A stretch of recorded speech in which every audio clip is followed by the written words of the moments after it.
of Croatia. And Codin talked about customer experience from a holistic point of view and gave us a very interesting model along the lines of Maslow's hierarchy of needs. Boris talked to us very graphically and with very interesting information about specifically 11 countries making up the Southeast Europe customer experience region, if you like, the Southeast Europe region. Maya gave us very interesting insight into OTP Bank. And interestingly, Maya's and Codin's specific examples of their companies gave us a lot of hope because both of their organizations sponsor customer experience from the top down. And Olga gave us a bit of bad news in terms of the global CX maturity model, told us it's -66 from her survey of 70 people. But it also gave us some real sense of priority in terms of what people need to do. And Andreas gave us a lot of insight based on his tremendous experience and in the areas of mobile payments, SMS, and a digital customer experience. So it wasn't very techy, given that you are so technically capable, Andreas. However, so thank you guys. And hopefully now we're going to have lots of nice questions for you. I've already written some down. I think I will start with Dragana Ilić's question first, because I think it sets a nice context. And I think, and what Dragana said, you might need to help clarify with me, Dragana. So what I will do is I will pose a question to the panel. I will not ask the whole panel to answer the question. I will ask the panel to, if there's anybody who wants to answer it, we will choose them. We might get one or two versions, but then we will move on to the next question. But Dragana's question was, is there a specificity of Southeast Europe in any way these experts can identify? We are noting differences in the region in political and all other aspects. So I think what Dragana is saying is there something really in common between these 11 countries in terms of customer experience? Or is it that they are so culturally and politically different that it's not right to make those generalizations? Is that right, Dragana?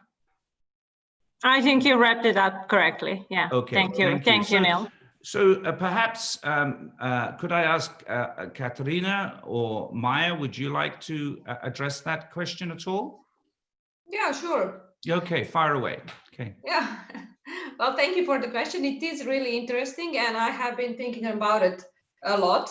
And in my opinion, this entire region, actually, it is a quite similar in, let's say, like in cultural way. So we have a lot of similarities, and I would say similar habits and similar points of view. So I would say that it can be generalized.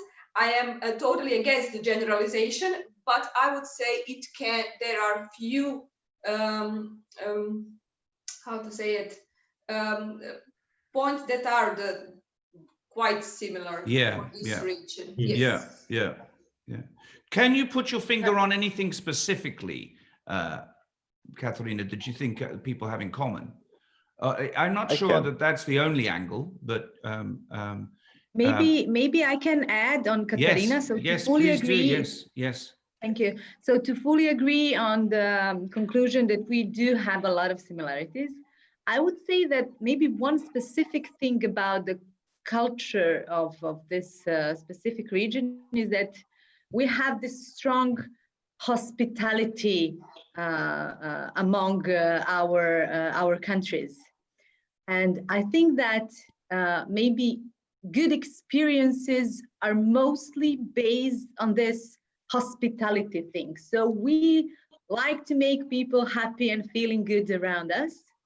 And I think that this is quite a thing about this accidental experiences.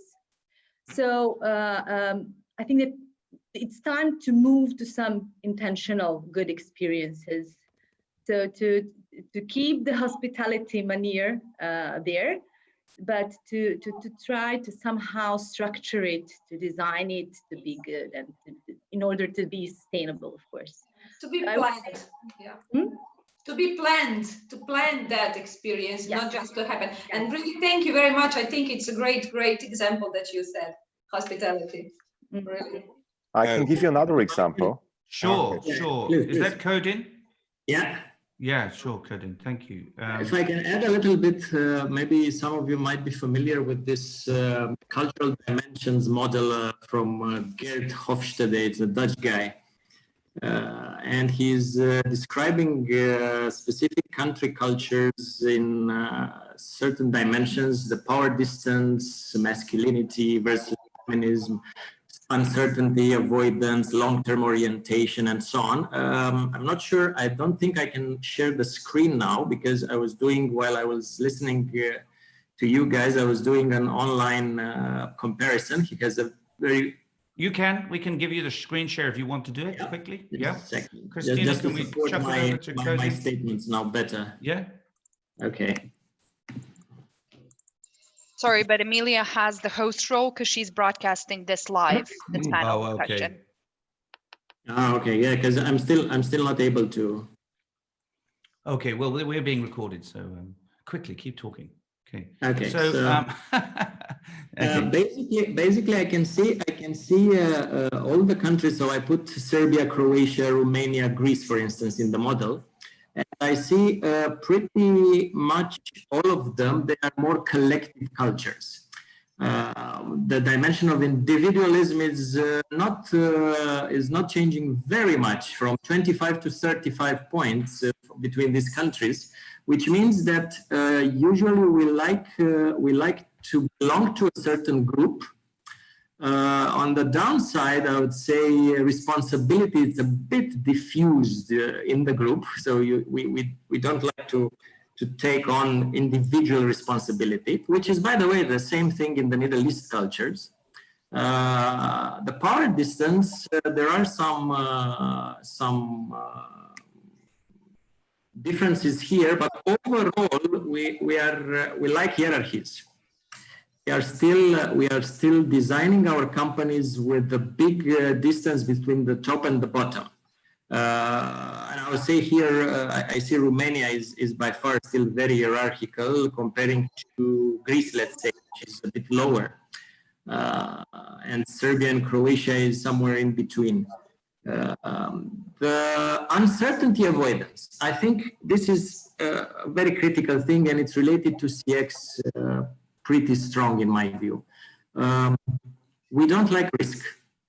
We avoid risk at any cost.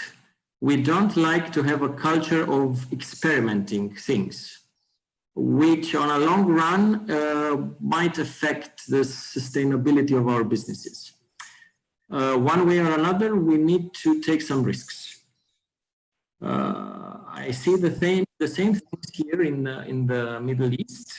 People like more to see us doing something for the first time and then copy paste very fast if that specific model was successful. Again, there is a problem here in the Middle East with the long-term planning. So you have different initiatives all the time, hit and run, short term, the next quarter, end of the year, that's it. Not 3, 4, 5, 10 years vision. I mean, I didn't see too many C-level people asking themselves, how I would like this company to look like in 10 years from now? What's the legacy that I would like to leave here? Very good. Very interesting perspective indeed, Codin. If I Neil, could... who is Neil? It's Tony here, fellow Brit. Hello, Tony. Yes, how you doing? Can I just add one other point? What Codin just said there about the Hosted phenomena, we use it as a global company. I'm a Brit heading up a Bulgarian company, and I can echo exactly what Codin just said, whereby Bulgaria, Romania, they love that collective. In contrast, a lot of the colonial countries, Australia, Canada, America, and UK, they're more entrepreneurial, individualistic. The only thing I would say about the findings for this region is it's also, there's a category within our countries. So the older generation is definitely more hierarchical. But my average age here, interestingly, when I joined, the average age was 27. And now it's 30. So it's not me alone, but we've got a slightly older. But the 30-year-olds are leaning more towards that more colonial, individualistic. So, but just if I give you one number, our sister companies in the Philippines, they are the most hierarchical. They are number 97 on what's called the power dimension.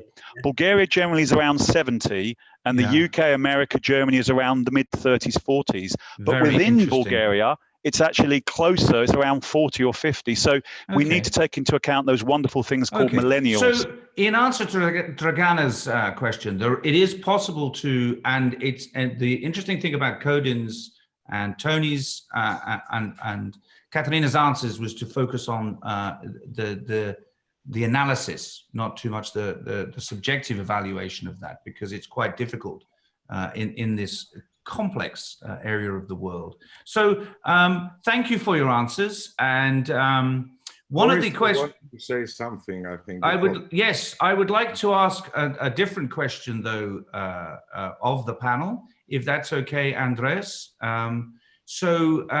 We heard from Olga that the CX maturity is rated very low on a global scale. So it's minus 66 using the methodology that's used for NPS. So I'd like to ask the panel, and perhaps Andreas, you can come in here. What are the biggest questions for CX professionals? And what would you say to CX professionals in Southeast Europe, given that information?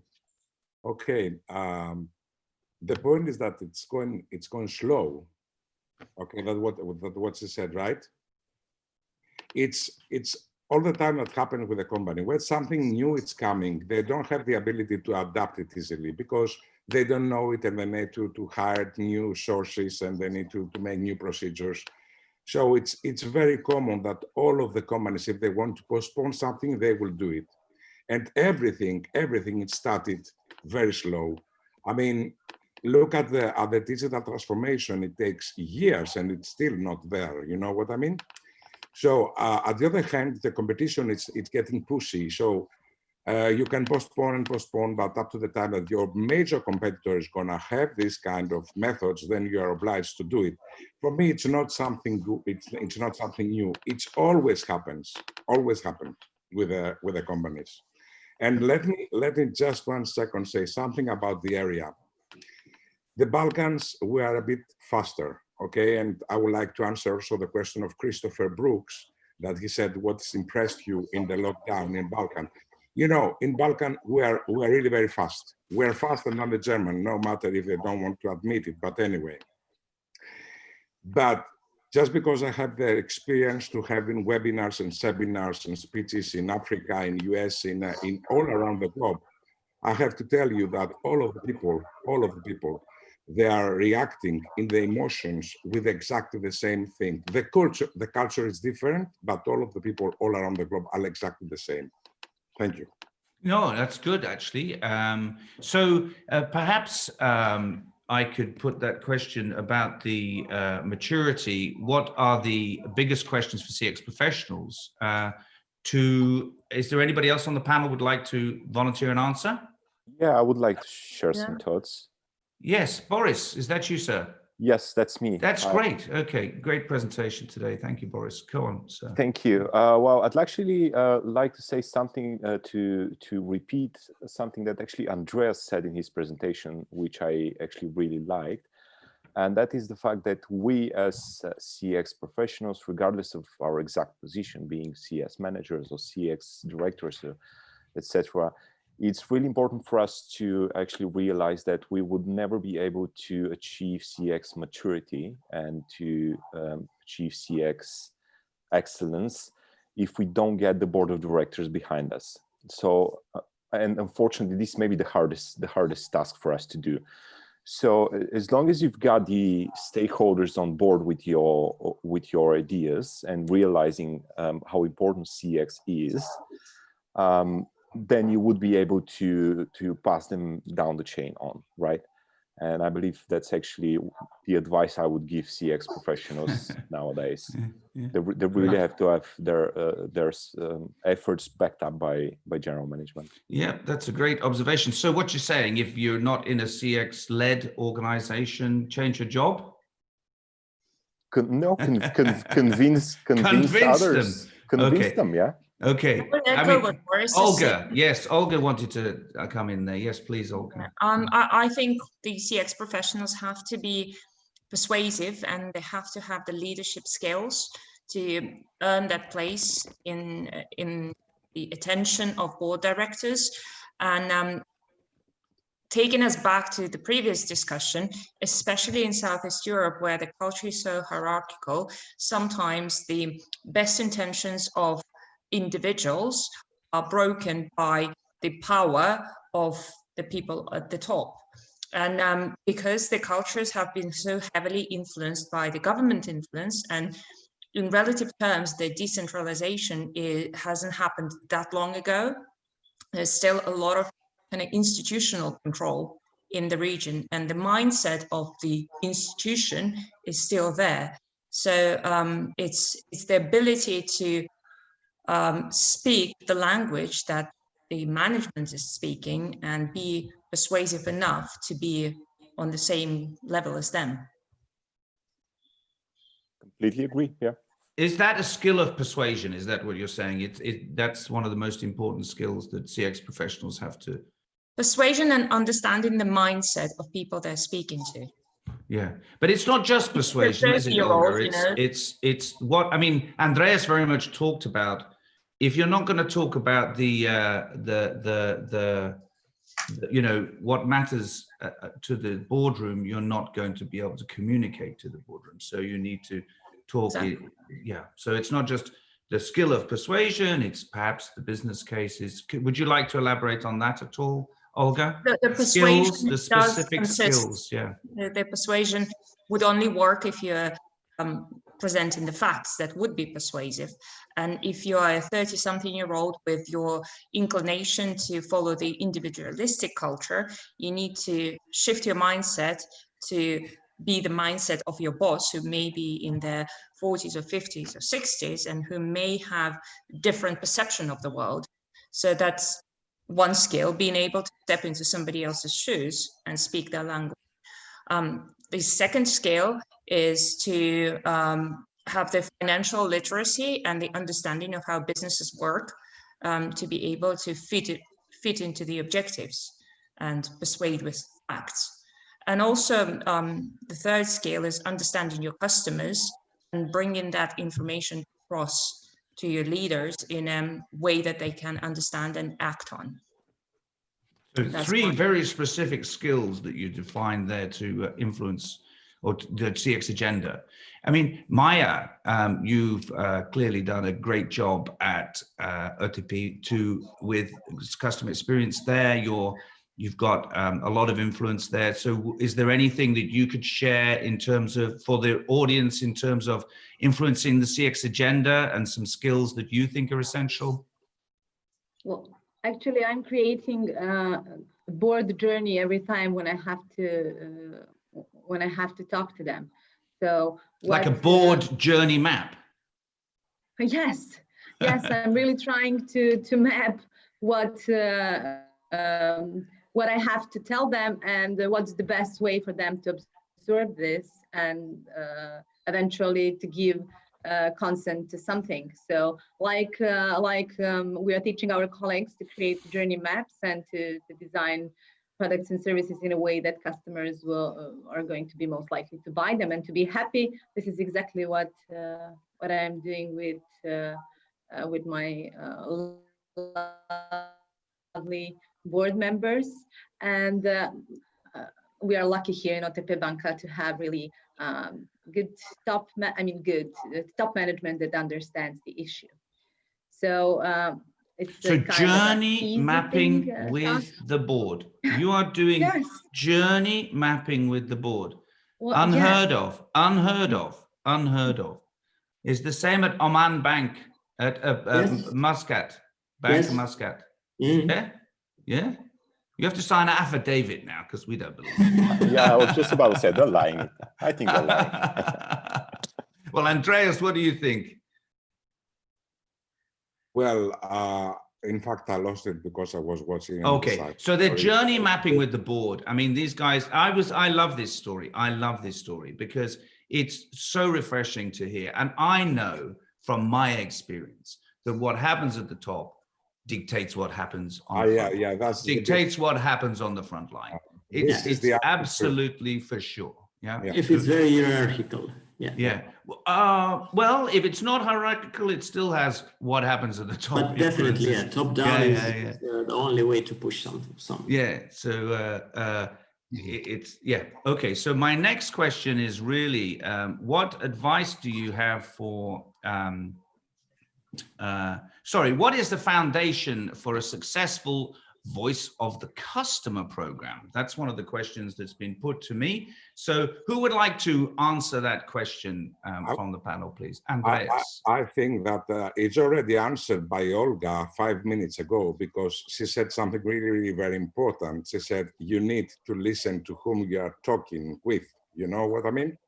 I mean, you need to listen the customer. You need to listen the competition. You need to open up your ears and be there in order to have the ability to make it happen.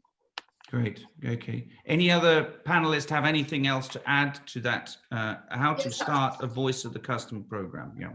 I would just like to say and to state that I see a lot of examples where companies do have a voice of a customer program and they do the research NPS, but at the end they don't do anything with the data.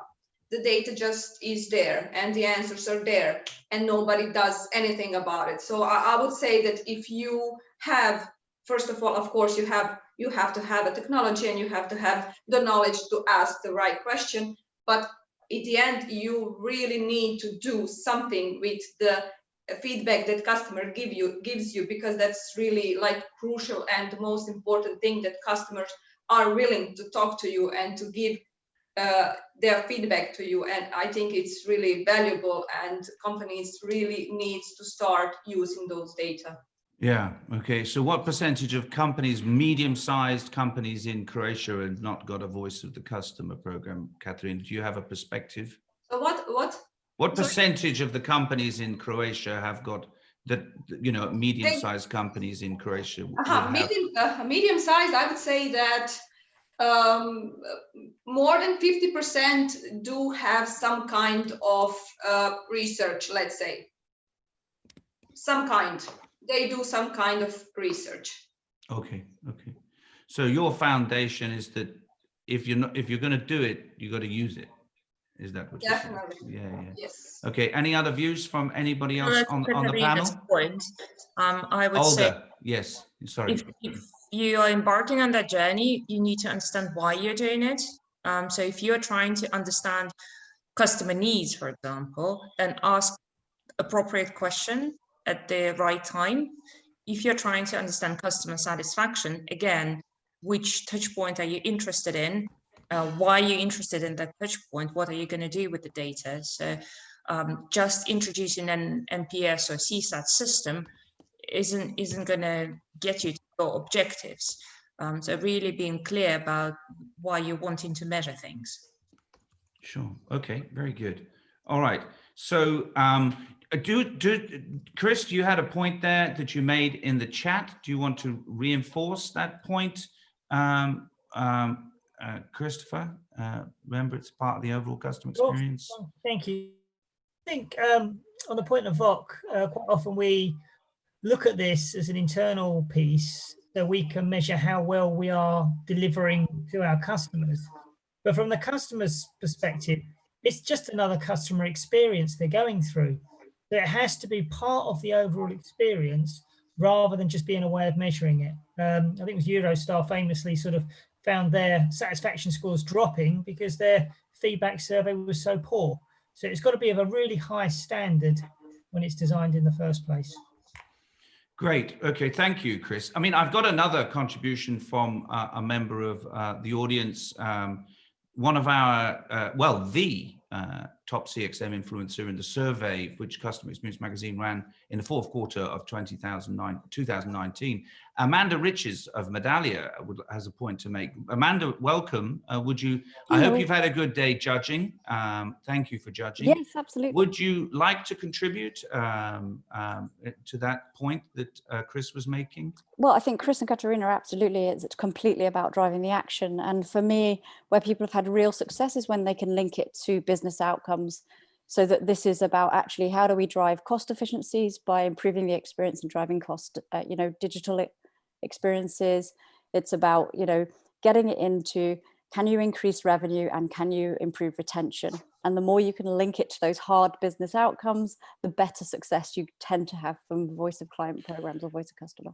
Well, actually, that's a great addition to the discussion, Amanda, because you're the first person to talk about reducing costs rather than ROI. You mentioned retention, customer retention, basket size, increasing sales. So those are things which everybody has been talking about, but you're the first person to also talk about efficiencies. So if you want to get into your boardroom and you want to relate to your boardroom, I'm sure Andreas would back that up also. If they want to see how you're also going to make it more efficient, because that's something that the top teams are always driving. Absolutely. The more you can, sorry, Neil, the more you can improve the experiences and particularly reduce those drivers into call centers, etc., the better you can, you can actually really reduce your cost efficiencies. Or we've had customers who've had documents, really complex documents flying all over the place. And when they manage to reduce the amount of that, which ultimately improve the customer experience, they've saved massive amounts of monies just through improving their customer journeys. Great contribution. Thank you, Chris, and thank you, Amanda, as well. So we have time for one last question. If anybody in the audience has a question for the panel, I've got one opportunity to put it to somebody. So come on, let's see what you got. Okay. All right. Okay, nothing else. Okay. All right. So one quick piece of advice from a couple of members on the panel. So if you are looking up or if you're looking ahead at your CX career, one piece of advice you'd give to somebody starting in their CX career. Let's go, Codin, what do you say? You're on mute. To be adaptable. That's okay. The first thing. The first thing, to be the first adaptable. Thing, to be adaptable and prepare for the worst. Murphy's Law. Olga, what would you say? Creating a network of allies. Create a network of allies. That's a great one. That's a great one. There's nothing worse than a lonely, angry, fighting nuisance. Now you know why. And anyway, I won't say that. Okay, Olga, what would you like to say? I agree with what Codin was saying, but I would also add, improve your financial literacy and accounting skills. Understand how businesses work. Great one. Yeah, make sure that it's not something that you kind of get. That's for them. It's right at the heart of what you're doing. So, Boris, do you have something to add? You're doing very well in your career. Come on, give us a decent bit of advice. Well, I will. I would like to say as an advice, always plan carefully before action. It costs 10 times more to change a plan once you started than it did to do it right from the outset. Yes, especially if you've done something terrible. Great advice in one so young. Great advice. Maya, what would you say? Yeah. You're on mute. Yes, sure. I would say just be patient and don't get desperate if things are not going quite in a way that you expected. Customer experience is not an easy path to go, but it's a wonderful one. So yeah, definitely. And we're all customers, so everybody has a way into this. Unfortunately, some people wear their day-to-day customer experience on their sleeve a bit too much, but that's great advice, Maya. And I have something to add. Dunya, sorry, I'm coming to you, Dunya. But okay, go on, Dunya. Give us. Put yourself in their shoes. Just put yourself in their shoes. You really need to understand them. We are talking all about numbers and data and everything. Just You said it before, we are all customers. Just put yourself in their shoes, just look from their angle, and I think the answer is right here. So that's advice from Generali. Okay, good advice from Generali. So Andreas, did I give you, thank you for your contribution, Dunya. And Andreas, did I give you the chance to say something? Well, I think that the piece of advice that I have to give, it's start with the things that doesn't cost a lot, doesn't cost almost anything. Train your people and change your procedures, and this is it. And then you're going to find a way. Great. Okay, so actually training, my old CEO used to say, training is everybody's job every day. Yeah. So training should be part of what you do. I'm talking about the training from the heart, not the training because somebody's gonna say some bullshit for 5 hours. You know what I mean? But just show someone what you're doing. If you're doing it without showing someone, what's the point? You're just doing it for your own perpetuation. So great advice, Andreas. And Katerina, you thought you'd got away with it, but you're not going to get off the hook. Come on. No, I'm just Carry on. I would just say you really need to be persistent. In my experience from more than 7 years, it's just you need to be persistent and you need to learn every day. You need to get to know your customers. The world is full of intellectual derelicts. Nothing will beat persistence. That was said by Ray Kopp, by the way, apparently. Okay, all right. And this is the end of our panel discussion. What a fabulous discussion it has been. What a fabulous panel and what a fabulous audience. Thank you very much to everybody. Thank you to the presenters for presenting through the journey today. It's been, for me, fantastic and enlightening. And I've enjoyed every moment of it. And I hope we can do it again soon. So we